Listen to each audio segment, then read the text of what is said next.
En effet, non. C'était avant la naissance de Becky. Et alors, je me disais, eh bien, tu sais, je ne prenais qu'un bol de gruau d'avoine qui coûtait 10 cents. Eh bien, on me donnait mon reçu, on le signait, tout simplement. Vous voyez, je payais et je le remettais, je le soumettais, parce que j'avais le droit de présenter une note de frais. Et un jour, lors d'une de nos réunions de patrouilleurs, ils ont dit, quel est l'abruti qui a soumis une note pareille? Vous voyez, le directeur, vous savez, 10 cents pour un petit déjeuner, ce qui fait vraiment mal paraître les autres gars, vous savez. Certains d'entre eux remettaient un reçu d'$1, vous voyez, et de $2 pour le déjeuner. Et moi, je facturais simplement le montant exact. Eh bien, j'ai dit, voyons, inutile d'en réclamer plus. Pourquoi le ferais-je si je n'ai mangé que pour 10 cents? Monsieur Fields, qui était sous-directeur, a dit, Billy, réclame quand même $1, au moins. Il a dit, c'est ce que font les autres. Il a dit, vous devez tous faire la même chose. J'ai dit, eh bien, je ne prends jamais autre chose qu'un bol de gruau d'avoine. Et c'est ça que je facture à la société. Il a dit, oh, il ne faut jamais faire ça. Eh bien, là, je me suis dit, qu'est-ce que je vais bien pouvoir faire? Alors, je facturais 50 cents pour le petit déjeuner. Et pour dépenser le surplus de 40 cents, je donnais ça à des enfants dans la rue. Ces enfants, vous savez, qui ont l'air d'avoir eux aussi besoin d'un bon sandwich. D'un sandwich. Eh bien, j'ai pensé que peut-être que c'était la société elle-même qui m'avait tenu ces propos. C'était un homme de cette société. Alors je me suis dit, j'ai peut-être mal agi. Il n'y a pas longtemps, donc, avec un agent patrouilleur. Les tournées d'inspection se font maintenant en hélicoptère, vous voyez. Donc, il est venu et s'est arrêté. Il a dit, dis donc, frère Branham. Il a dit, cet arbre-là, il pousse. Et j'ai dit, oui, les enfants jouent là, sous cet arbre. Il a dit, pouvons-nous l'essimer? J'ai dit, oui, mais ne la battez pas, voyez. Il a dit, eh bien, nous aimerions la battre. Nous vous payerons pour ça. J'ai dit, non, je ne veux pas que vous la battiez. Eh bien, moi aussi, je connais les lois sur le droit de passage, vous savez, parce que j'étais du métier pendant 7 ans. J'ai dit, non, je ne veux pas que vous la battiez. Par contre, vous pouvez l'essimer. J'ai dit, je l'essime souvent, mais j'ai dit, vous pouvez le faire. Vous pouvez l'essimer si vous voulez. J'ai dit, Frère Wood et moi, nous voulons bientôt l'essimer. Nous estimons tous les autres qui sont près d'ici. Et j'ai dit, mais nous tenons à le garder, parce que les enfants, Joe et les autres, vous savez, les gamins jouent sous cet arbre. Je suis parti en voyage. À mon retour, il avait été scié et emporté. Oh, quel procès on aurait pu coller à cette société, vous voyez, pour avoir abattu cet arbre, vous voyez. Donc, je me suis dit, maintenant, j'ai dit, Seigneur, je n'en ferai pas même mention. Voyez, s'il y a quoi que ce soit à cause du fait que je facturais parfois, alors que je ne mangeais que pour 10 cents, je devais facturer 50 cents. Voyez, j'ai dit, s'il y a un rapport quelconque avec cette chose, alors que ceci puisse compenser. Tu vois, le fait que j'ai facturé ce montant-là, tu vois, et là, j'ai cessé de rêver que j'étais à l'emploi des services publics, voyez, parce qu'il s'agissait sans doute de quelque chose en rapport avec ce qui s'était passé à l'époque. Nous devons faire attention à ce que nous faisons. Nous y serons confrontés un jour. Les jeunes, vous êtes venus ici. Ta mère est passée à la maison l'autre jour, Trudy. Je pense que tu n'étais pas au courant. Je vois que c'est un peu une surprise. Tu vas bientôt recevoir ton diplôme. Et nous avons fait ce voyage ensemble. Je dois faire une série de réunions maintenant, juste après celle-ci. Ensuite, nous rentrerons. J'ai pensé que ce serait une bonne occasion de vous parler à tous, et aussi que ce serait bien de parler juste un petit peu aux jeunes avant la remise des diplômes, lire un passage de la Bible et vous parler à cœur ouvert pendant une dizaine de minutes. Puis je m'éclipserai. Voyez ? Avant de parler aux jeunes, j'aimerais aussi m'adresser aux adultes pour une minute. À vous tous. Ça a peut-être été, sans doute, un voyage éprouvant.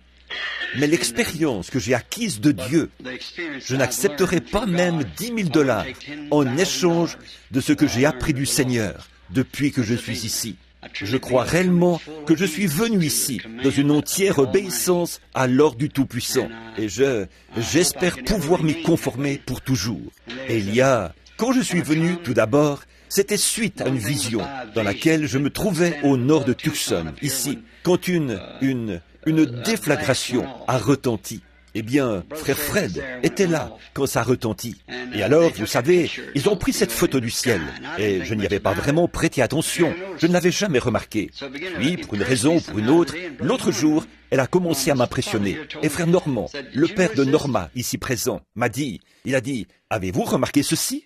Et dès que j'ai regardé, là se trouvaient ces anges. Ils étaient on ne peut plus visibles, là, sur cette photo. Voyez, j'ai regardé pour voir à quel moment ça avait eu lieu. Et c'était au même moment, peut-être un jour ou deux avant, ou un jour ou deux après que j'avais été là-bas.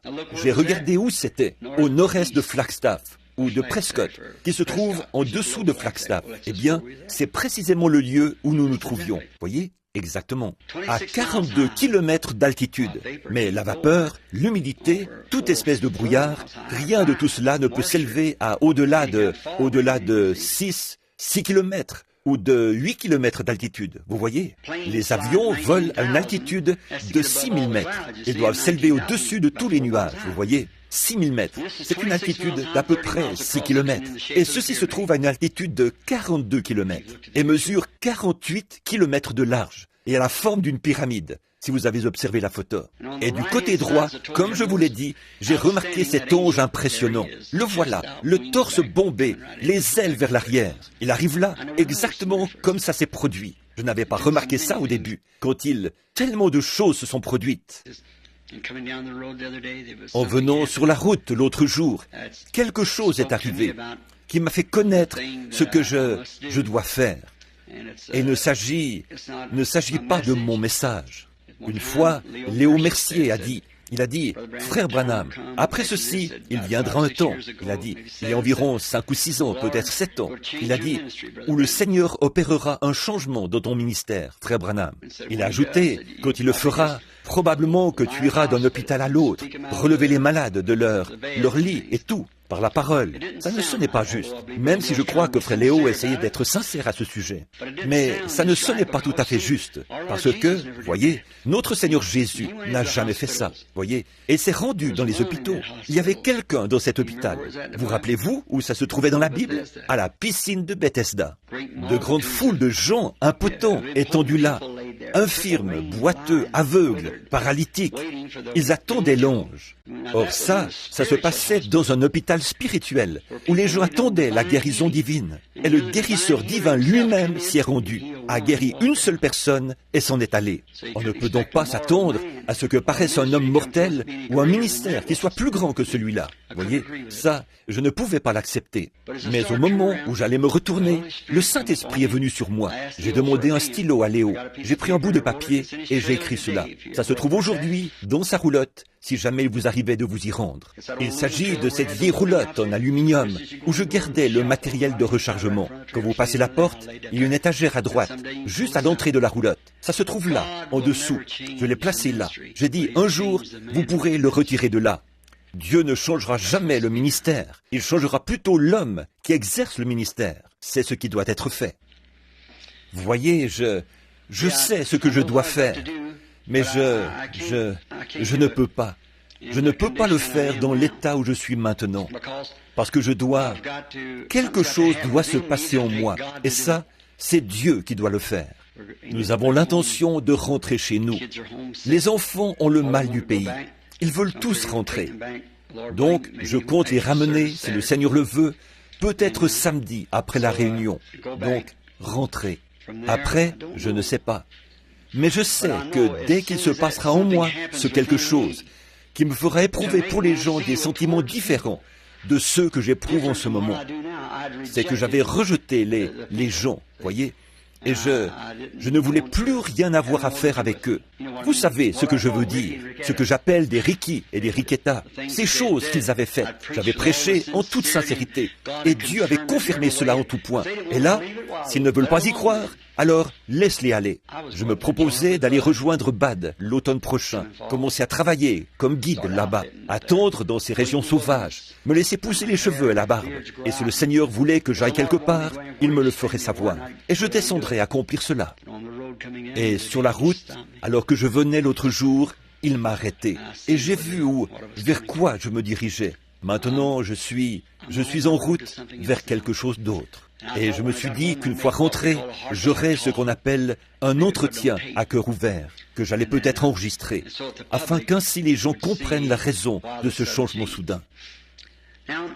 Maintenant, les jeunes nous allons, prononçons quelques mots de prière. Lord Jesus, we are grateful for this time to know that we're assembled here, the young and old. Seigneur Jésus, nous sommes reconnaissants pour ce moment, de savoir que nous sommes réunis ici, les jeunes, les vieux et les gens d'un âge moyen. Et nous nous sommes réunis de ce côté-ci de l'éternité pour parler une fois de plus de toi et des choses en rapport avec la vie éternelle. Et ces jeunes qui sont assis ici ce soir, certains d'entre eux vont recevoir leur diplôme, d'autres sont déjà diplômés. Mais je prends conscience, Seigneur, de quelque chose qui s'est produit juste quelques heures avant cette grande secousse ou cette grande déflagration qui a eu lieu dans la montagne là-bas, au nord de Tucson, lorsque les anges du Seigneur sont descendus. Je me rappelle ce qui était dit, et en particulier au sujet des jeunes. Je te prie, Seigneur, de nous aider à comprendre et que je puisse dire quelque chose à ces jeunes ce soir qui les aidera tout au long du voyage. Car, Seigneur, nous avons tous besoin de cette aide en ce moment. Bénis-nous tous, pardonne nos péchés, et si, depuis que nous sommes là, nous avons fait quoi que ce soit qui t'ait déplu, nous te prions de nous pardonner cela. Car nous sommes conscients aujourd'hui que notre lendemain n'est pas garanti. Nous ne savons pas ce que demain nous réserve. Nous devons être prêts aujourd'hui à affronter demain. Et pour ça, Dieu notre Père, nous ne connaissons qu'un seul moyen, c'est de nous préparer à te voir. Car nous sommes conscients qu'après un certain temps, nous allons tous le faire. Un de ces jours, nous devrons nous retrouver là, soit en paix, comme un ami ou un enfant, soit en ennemi. Loin de nous la pensée, Seigneur, d'être autre chose que tes propres enfants bien-aimés. Accorde ces choses. Nous te le demandons au nom de Jésus. Amen. Aujourd'hui, pendant que je coupais des mauvaises herbes, très tôt ce matin, j'ai trouvé un passage de la Bible que j'ai jugé bon de vous lire en ce moment. Et ce n'est peut-être pas très sensationnel comme sujet approprié, mais j'ai pensé parler seulement quelques minutes. J'aimerais lire cela au chapitre 18 de Luc. Les écrivains des 4 évangiles ont tous écrit à ce sujet. Chapitre 18, verset 18. Et un des chefs du peuple l'interrogea, disant, « Bon maître, que faut-il que j'aie fait pour hériter de la vie éternelle ?» Et Jésus lui dit, « Pourquoi m'appelles-tu bon? Nul n'est bon, sinon un seul, Dieu. Tu sais les commandements, ne commets point adultère, ne tue point, ne dérobe point, ne dis point de faux témoignages, honore ton père et ta mère. » Et dit, « J'ai fait et gardé toutes ces choses dès ma jeunesse. » Et quand Jésus eut entendu cela, il lui dit, « Une chose te manque encore. Vends tout ce que tu as et distribue-le aux pauvres. Tu auras un trésor dans les cieux. Viens, suis-moi. » Je pense que cette parole, « Viens, suis-moi », ce serait le meilleur conseil que je pourrais donner, que je parle à 10 000 jeunes ou que je parle juste à ceux-ci. C'est un ordre et c'est, je pense, l'occasion la plus belle qui ait jamais été offerte à quelqu'un et particulièrement à une jeune personne. Suis-moi. Vous allez suivre quelqu'un. Maintenant, souvenez-vous bien de ça. Vous allez suivre quelqu'un. Et dans votre manière de suivre cette personne, assurez-vous de savoir qui cette personne-là suit. Voyez, une fois, Paul a dit, « Soyez mes imitateurs, comme je le suis moi-même de Christ. » En d'autres termes, suivez-moi de la même manière que je suis Christ. Et maintenant, à ce tournant, cette étape de la vie à laquelle tous nous arrivons, et vous m'avez souvent entendu crier « Ricky, Riquetta » et tout ça. C'est l'âge dans lequel nous vivons. En réalité, ce n'est pas ces gens-là. Ces gens-là sont des personnes comme nous. Ces jeunes, là-bas, avec leurs bolides, qui circulent partout dans les rues, qui se conduisent n'importe comment. Ils fument la cigarette et boivent de l'alcool. Les jeunes filles s'habillent de façon indécente et tout. Ce sont des filles et des garçons comme nous. Voyez, ce sont des humains. Ils aiment, ils mangent, ils boivent, ils dorment, ils respirent. Ils devront mourir. Ce sont des gens comme nous. Et pourtant, ils sont possédés d'un mauvais esprit. Ils ne le savent pas. Ce n'est pas la faute de ces gens, mais parfois, c'est parce qu'un certain conducteur qu'ils ont suivi les a conduits dans la mauvaise voie. Mais vous, les filles et les garçons, vous savez faire autrement. Vous savez, vous avez été mieux enseignés. Vous avez de meilleurs parents. Vous avez une éducation plus saine qui vous préserve de faire ces choses-là. Vous savez faire autrement. Mais pas eux, voyez, parce que les églises qu'ils fréquentent sont des églises modernes, modernistes. Ils vivent pour le moment présent, pour être plus populaires. Et, oh là là, les mœurs deviennent vertus à leurs yeux, voyez. Alors, eux, comme je le disais, une fois dans une pièce de théâtre sur Sodome et Gomorrhe, que j'ai vu ici, il n'y a pas longtemps, il y avait cette femme possédée d'un esprit mauvais qui a dit à Lot, ce que tu qualifies d'immoral, moi, je l'appelle vertu. Jésus a dit, ce qui arriva du temps de Noé arrivera de même à l'avènement du Fils de l'homme. Nous sommes donc dans la même situation de nouveau. Considérons pendant quelques instants ce jeune homme dont il était question dans notre lecture. Sans doute, ce garçon était-il né dans un bon foyer, tout comme vous les jeunes. Il avait été élevé par de bons parents. En effet, cela s'est confirmé quand Jésus lui a présenté les commandements de Dieu. Il a dit, je les ai observés dès ma jeunesse. Cela montrait qu'il avait été bien élevé. Il n'était pas un petit vaurien. Et vous savez, il avait reçu une éducation qui lui permettait de savoir ce qui était bien. Tout comme vous les jeunes. Peut-être avait-il grandi auprès d'une maman et d'un papa qui craignaient Dieu et qui l'avait bien enseigné pendant son enfance. Bon, ça, c'est bien. Peut-être que, lorsqu'il était bébé, sa mère nourrissait de grandes ambitions pour lui. Il serait un jour un homme important. Son père était fortuné. Il avait les moyens de le faire instruire et de lui donner accès à une éducation qui lui permettrait d'être bien instruit afin de pouvoir devenir quelqu'un dans le monde. Et c'est avec sincérité que cette maman et ce papa avaient éduqué cet enfant. Il avait peut-être connu ce moment où il avait reçu son diplôme, tout comme vous, voyez, ce moment où il avait terminé ses études et avait complété son instruction. Sans doute faisait-il peut-être la fierté et la joie de la vie de cette maman et de ce papa. Sans doute qu'en ce temps-là, il avait de beaux chevaux. Comme vous avez des automobiles. Et un bon papa et une bonne maman comme les vôtres, qui veillent à ce que vous ayez de bons vêtements et une voiture pour pouvoir... Ils profitaient simplement de la vie, un peu comme ce qu'on a aujourd'hui.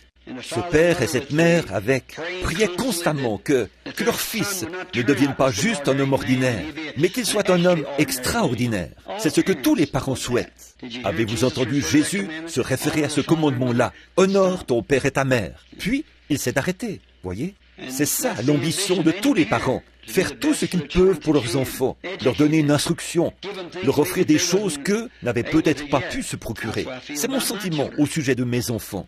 Par contre, parfois je me dis que d'aller à l'école, je me dis envoyer Becky et Sarah et Joseph dans ces écoles secondaires et ces endroits où il y a tout se laisser aller, je me dis que je devrais les emmener à la montagne et les élever là-bas à la manière des Indiens. Seulement, voilà, ce qu'il y a dans l'enfant finira par sortir. Peu importe où il se trouve, ça finira par sortir forcément. S'il y a le mal, ça sortira dans le camp indien. S'il y a le bien, ça sortira dans n'importe quel camp. Voyez, ce qu'il y a dans l'enfant, le caractère de l'enfant, ce qu'il y a au-dedans de vous. Et ce que vous êtes maintenant, c'est probablement ce que vous serez le reste de votre vie. Vous êtes à un tournant décisif. Savez-vous quoi? 86% des conversions à Jésus-Christ se font avant l'âge de 21 ans. C'est prouvé. Les statistiques le prouvent. 86% de ceux qui viennent à Christ, ils viennent avant leurs 21 ans. Passé cet âge, on devient plus enraciné ou ancré dans ses habitudes. Oh, bien sûr, c'est possible. Certains viennent à 70, 80 ans, mais c'est très rare. Voyez, vous bâtissez votre personnalité quand vous êtes jeune. Vous fixez vos objectifs, ce que vous projetez de faire et ce que vous essayez d'accomplir dans la vie. Vous y réfléchissez. Et en y réfléchissant, naturellement, votre pensée, la chose qui se forme dans votre pensée, est inspirée par quelque chose d'inconnu qui domine votre pensée. Et là, une fois que cela a envahi votre pensée, alors vous prononcez la chose, déclarez que vous allez le faire. Ensuite, vos ambitions vous poussent à l'action. Donc la mère et le père avaient espoir que ce jeune homme, qu'il aurait de grandes ambitions et assez d'argent pour les réaliser. Et sans doute avait-il prié que ce jeune garçon ait cette opportunité. Vous voyez, ils avaient fait tout ce qu'ils pouvaient. Peut-être avaient-ils de beaux chevaux, et peut-être jouissaient-ils d'une grande popularité auprès des femmes. Et ce qui s'applique aux hommes s'applique aussi aux femmes, et vice-versa. Voyez, parce que nous parlons de la vie humaine, des âmes, aussi bien des hommes que des femmes. Et alors, avec toutes ces opportunités qu'avait eu ce garçon, voyez, il avait maintenant la vie facile, comme on dit, si bien qu'il n'avait plus à se soucier de grand-chose. Ses parents avaient de l'argent. Il est devenu un chef. La Bible le dit ici, de ce jeune chef riche. Et nous voyons un jeune âge, peut-être à l'adolescence, tout juste sorti de l'école, tout juste diplômé, peut-être quelques semaines avant ou quelque chose comme ça. Il est devenu, le voilà, un chef. Et il avait tout ce qu'on pourrait souhaiter avoir. Et ce garçon n'était pas un Ricky moderne. C'était un brave garçon. Je crois que lorsque Luc a écrit à ce sujet, ou plutôt Marc, je crois, Jésus l'a regardé et il a soupiré parce qu'il l'aimait. Voyez ? Il y avait quelque chose dans ce jeune. Il y avait une bonne personnalité dans ce jeune. D'où venait-il? D'une bonne famille qui lui avait enseigné les commandements de Dieu. Il avait veillé à ce qu'il les observe.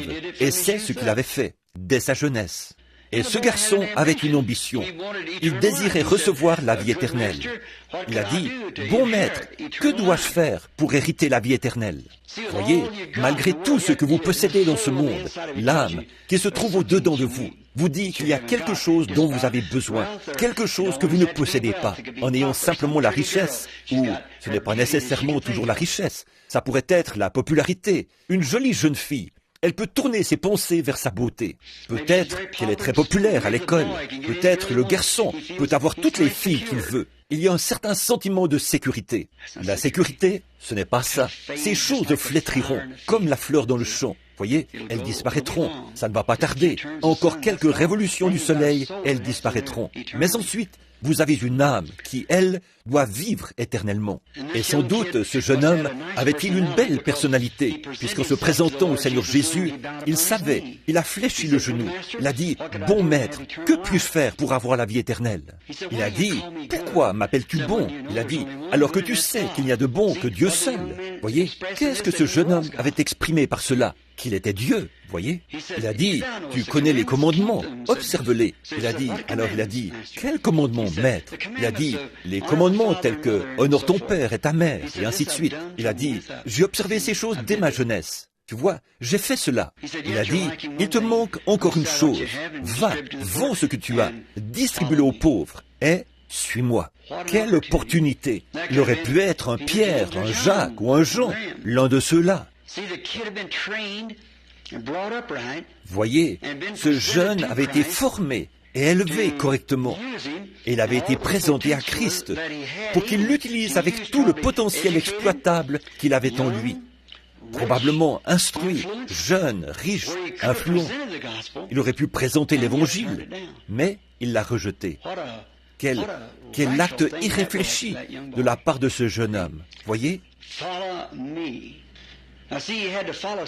Suis-moi. Or, voyez, il devait suivre quelqu'un.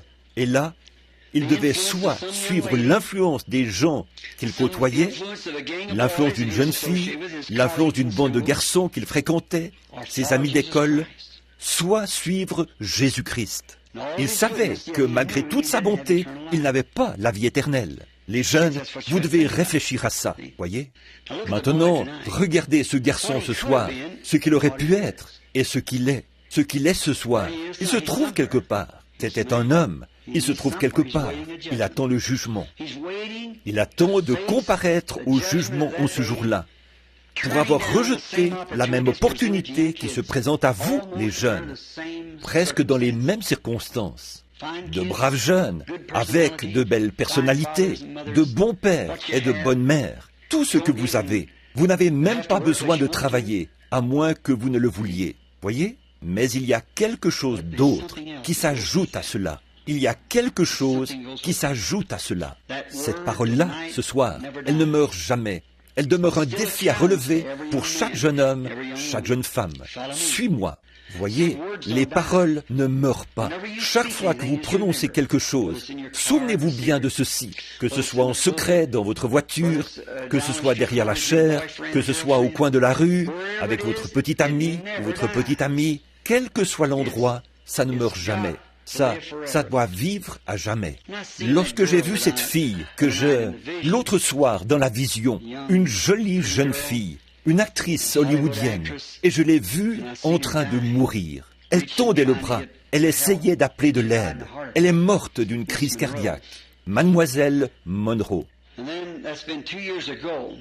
Et ça fait maintenant 2 ans que je l'ai vue mourir. 2 jours après, elle est effectivement morte. Et là, l'autre soir, j'ai entendu la voix de cette jeune fille. Comment? Les enfants me disaient, « Papa, tu vas tout le temps à cette rivière sans retour. » Ils ont dit, « Il y a une pièce là-dessus ce soir. » Ils m'avaient dit, 1 ou 2 semaines à l'avance, que ça allait passer un certain soir. Je m'étais dit, eh bien, j'aimerais voir ça, parce que je suis allé à cette rivière 2 ou 3 fois, environ 5 fois, je pense. Eh bien, je voulais voir ça. Et mademoiselle Marilyn Monroe jouait dans cette pièce. Eh bien, c'était la fille que j'avais vue dans cette vision. Elle était là, dans le film, et les actions, le rôle même qu'elle jouait dans Rivière sans retour. Quand elle a tourné ce film, il y a peut-être 15 ans, c'était un vieux film, il y a peut-être 20 ans.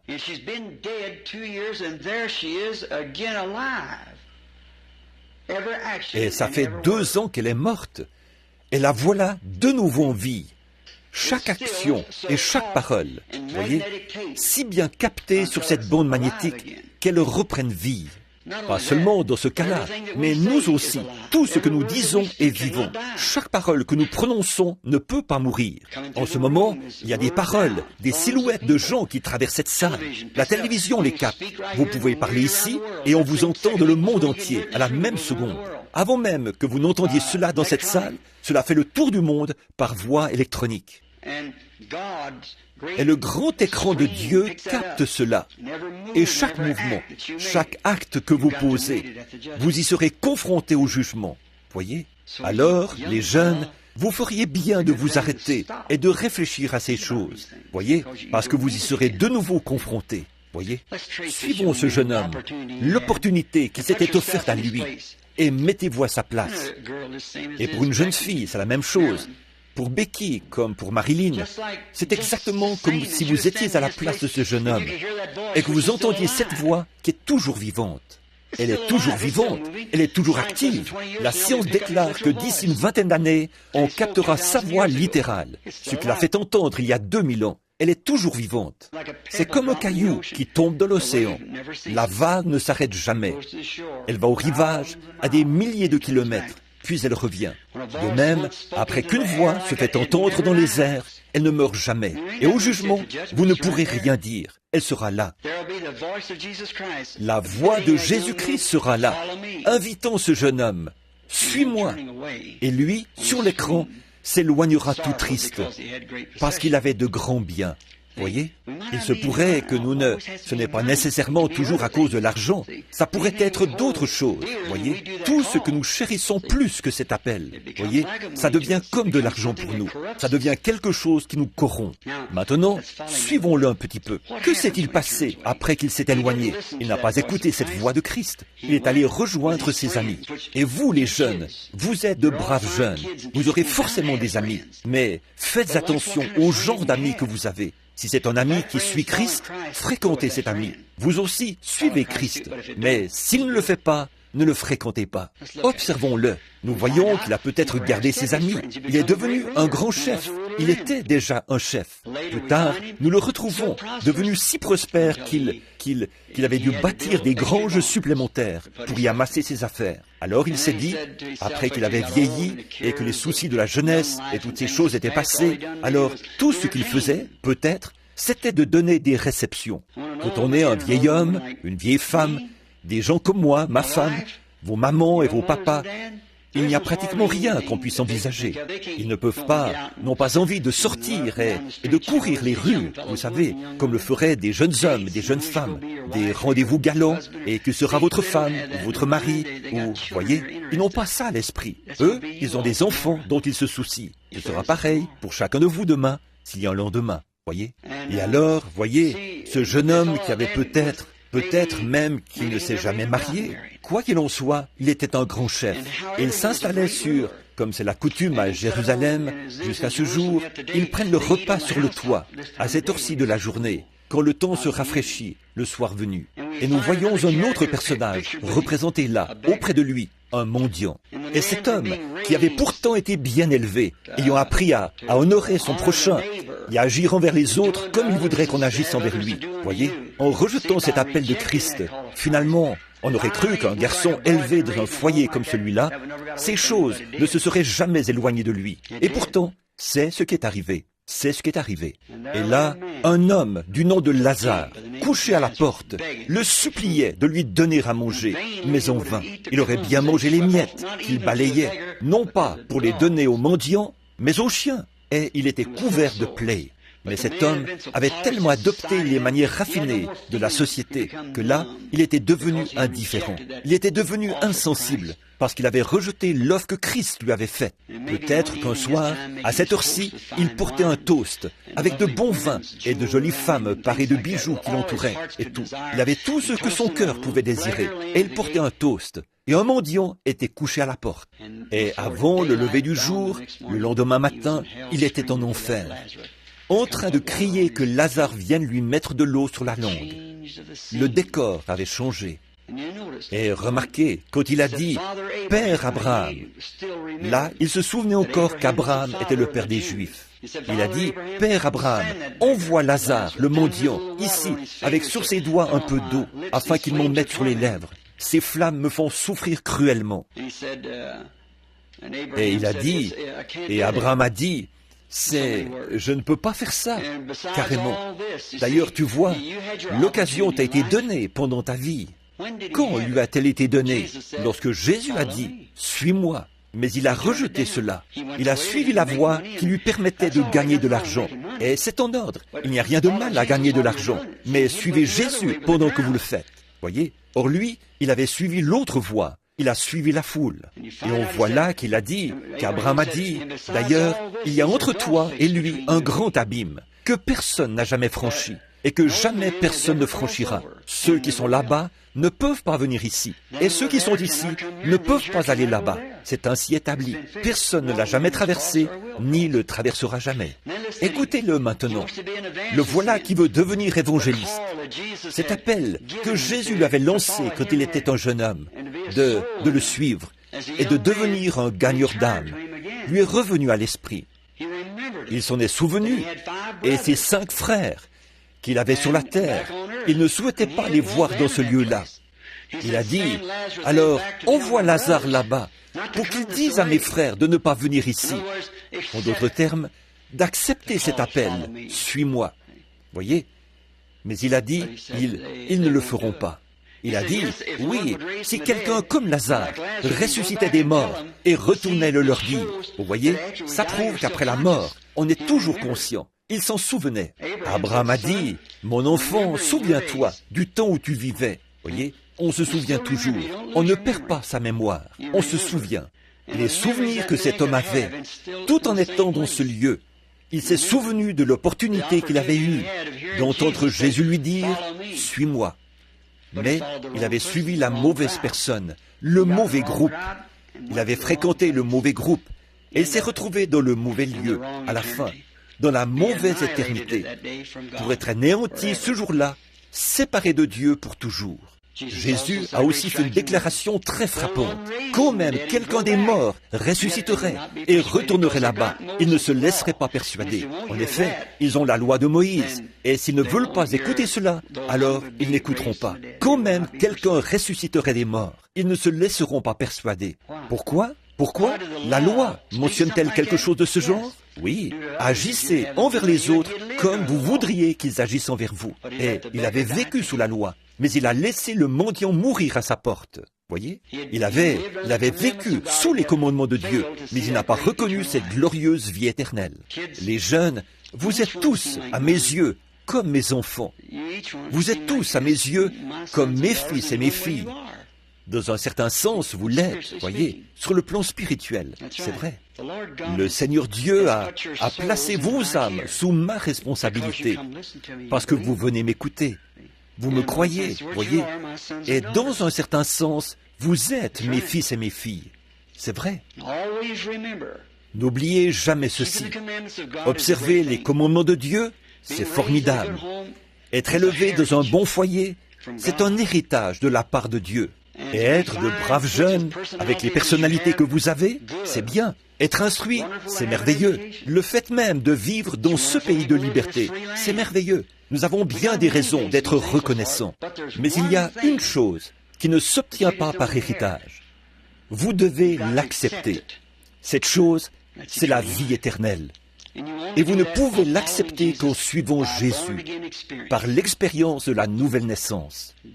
Ne négligez pas cela. J'ai entendu une petite histoire un jour au sujet d'un homme qui était, oh, qu'il était pauvre. Et il avait toujours voulu, c'est une sorte de petit conte de fées, mais je ne l'ai jamais oublié.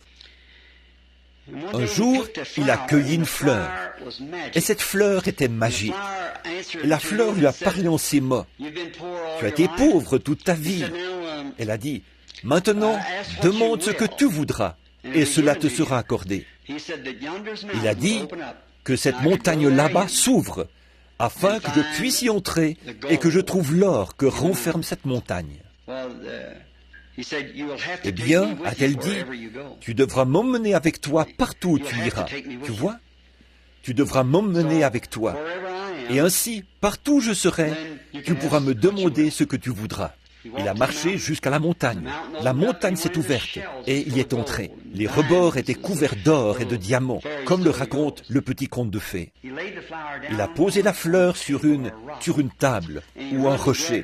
Il a couru saisir une énorme pierre précieuse et il a dit, il faut que j'aille montrer ça à mes amis. Maintenant, je suis un homme riche. Maintenant, je possède tout. Il faut que j'aille montrer ça. Alors la fleur a parlé. Mais, a-t-elle dit, tu as oublié l'essentiel. Il retourne donc en vitesse. Il dit, eh bien, je vais prendre, disons, un morceau d'or. Je vais prendre un morceau d'argent.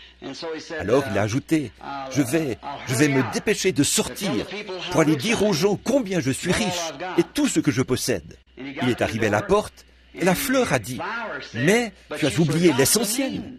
Alors, il y retourne de nouveau en vitesse. Il a dit, on trouve ici toutes sortes de matériaux. Il a donc ramassé une pierre. Il a dit, je prendrai cette pierre avec moi et j'irai montrer aux gens de quel genre de pierre est faite cette montagne. Ainsi, je pourrai retrouver mon chemin vers ce lieu. Voyez?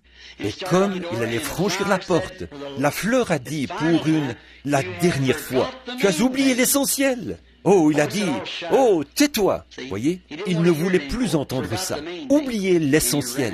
Et il s'est empressé de passer la porte. Et quand il est sorti, la porte s'est refermée derrière lui avec la fleur à l'intérieur. L'essentiel, c'était la fleur. Voyez, l'essentiel, c'était la fleur. Il y a des années, lorsque j'étais jeune, comme vous ici vous l'êtes, dans un ranch au-dessus d'ici, au-dessus de Phoenix, je lisais un article sur la prospection dans un journal, au sujet d'un prospecteur. À l'époque, il n'y avait pas de route qui passait par ici. Il n'y avait que de petits sentiers de sable. Il se fait encore beaucoup de prospection dans cette région, vous savez.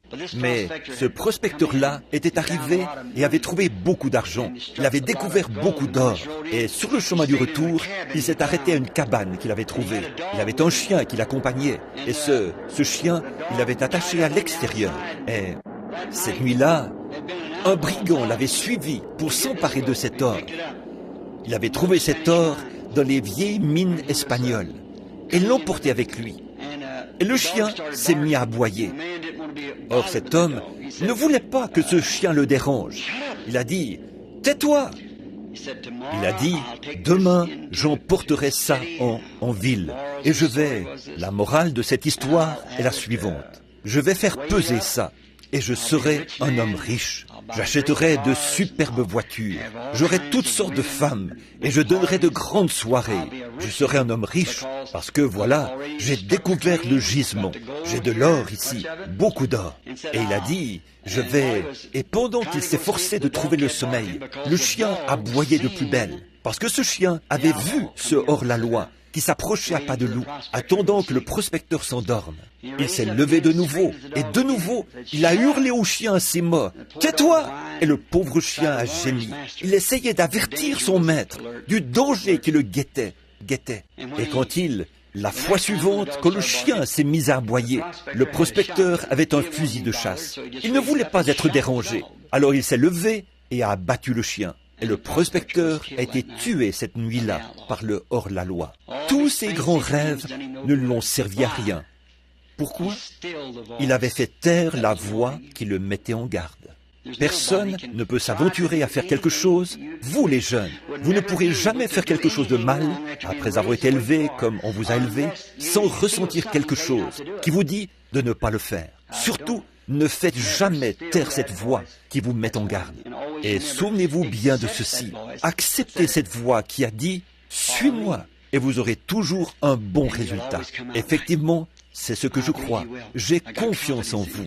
Mais il faut toujours vous souvenir que Jésus, cette voix est vivante sur la terre ce soir. Tout comme chaque voix, chaque parole que nous avons prononcée est toujours vivante.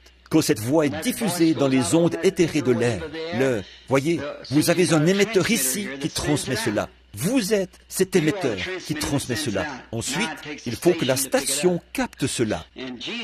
Et Jésus était l'émetteur de la parole de Dieu, car il était la triunité de Dieu, manifestée dans un seul homme. Il était totalement Dieu et totalement homme. Et la Trinité de Dieu, la Trinité des attributs de Dieu, en tant que Père, Fils et Saint-Esprit, était représentée dans cet homme-là, Jésus-Christ. Et donc, il était la parole. Il était l'émetteur qui a dit « Celui qui écoute mes paroles et qui croit à celui qui m'a envoyé a la vie éternelle. » Voyez, en vérité, je vous le dis, celui qui écoute mes paroles et qui croit à celui qui m'a envoyé a la vie éternelle. Voilà, cette parole a été diffusée par un émetteur. Un jour, il a dit, je vous le dis en vérité, si vous dites à cette montagne, ôte-toi de là, et que vous ne doutez point en votre cœur, mais que vous croyez que ce que vous avez dit arrive, ce que vous aurez dit vous sera accordé. En effet, si vous pouvez simplement être la station qui capte cela, par quelque chose au-dedans de vous qui prend le contrôle, par la foi, alors cela vous fera entrer dans le cycle de Dieu, dans la nouvelle naissance, et vous naîtrez de nouveau. Après quoi, vous serez toujours connectés, afin d'entendre cette voix qui vous mettra toujours en garde quand un danger n'est pas loin, quand les choses ne vont pas bien, vont mal tourner, elle sera toujours là pour vous mettre en garde. Au lieu de devenir un jour comme ce jeune homme riche dont nous avons parlé, alors devenez un homme comme l'apôtre Pierre, Paul, ou quelqu'un qui a gagné des âmes pour Jésus-Christ. Faites cela, les enfants. Prions. Seigneur Jésus, ces jeunes, les hommes et les femmes de demain, s'il y a un lendemain, nous devons les former, Seigneur. Nous ressentons ce fardeau de les former, comme s'il y aura un lendemain. S'il n'y en a pas, alors c'est aujourd'hui ou jamais. Et Père, nous savons que nul n'est agréé devant toi. Aucune chair ne peut se glorifier. Aucune instruction, si bonnes ces choses soient-elles. Aucune bonne œuvre, aucune institution religieuse, aucune psychologie. Rien ne peut confirmer Dieu. Rien d'autre que le Saint-Esprit. Il est l'instrument, Dieu lui-même, sous la forme de la vie éternelle, qui peut venir à chacun de nous individuellement. Et nous sommes reconnaissants pour cela. Assurément, c'est ce qui était exprimé lorsque Pierre a fait sa confession. Jésus lui a répondu, « Ce ne sont pas la chair et le sang qui t'ont révélé cela. Tu n'as jamais appris cela dans un séminaire. Tu n'as jamais appris cela à l'école. C'est quelque chose de personnel, quelque chose que chaque individu doit recevoir. Tu as dit, sur ce roc, je bâtirai mon église, et les portes du séjour des morts ne pourront pas la vaincre. Nous sommes reconnaissants pour cela, Seigneur. Cette voix-là est encore vivante ce soir. Il y a encore des postes, des avant-postes, des postes d'écoute, des stations de réception, de foi, qui peuvent accepter cela. Nous prions que ces enfants, chacun d'eux, reçoivent cela, Seigneur, dans leur cœur. Et qu'ils se souviennent que ce qui compte, ce n'est pas ce qu'ils font pour être bons, mais Dieu ne nous juge pas par ce que nous faisons, mais par ce que nous avons accepté. C'est par notre foi que nous sommes sauvés, et non par nos œuvres. Ainsi, nous prions, Père Céleste, qu'ils saisissent maintenant la vision, qu'ils voient et qu'ils entendent cette glorieuse invitation éternelle. Viens, suis-moi. Puisse chacun d'eux, Seigneur, se détourner de toutes les choses du monde, de cette vie mortelle de pacotille. Les voici ce soir, avec leurs cheveux blonds dorés, certains avec les cheveux noirs, les yeux sombres, les yeux bleus, ils sont là, au mieux de leur forme. Et comme l'a dit ce grand écrivain, souviens-toi de ton Créateur pendant les jours de ta jeunesse, avant que les jours mauvais arrivent. Alors, tu n'y prendras point de plaisir. Et Seigneur Jésus, tu as dit à Pierre, quand tu étais plus jeune, tu te levais et tu allais où tu voulais. Mais quand tu seras vieux, quelqu'un te mènera où tu ne voudras pas aller. Qu'ils se souviennent, le jour, c'est aujourd'hui. Le moment, c'est maintenant. Accorde-le, Père. Je réclame tous ceux qui sont ici ce soir, à commencer par mon propre enfant, jusqu'à chaque enfant ici. Je sens que tu m'as confié la tâche de veiller sur eux. Je les réclame tous, des griffes de Satan et de la mort, à la vie en Jésus-Christ. Amen. Dieu vous bénisse, les enfants. Ça a vraiment été agréable de vous adresser quelques paroles. Bon, je vais m'en aller, Billy. Vous êtes de braves jeunes. Je vous apprécie. Frère Fred, que le Seigneur te bénisse. Que le Seigneur vous bénisse, sœur.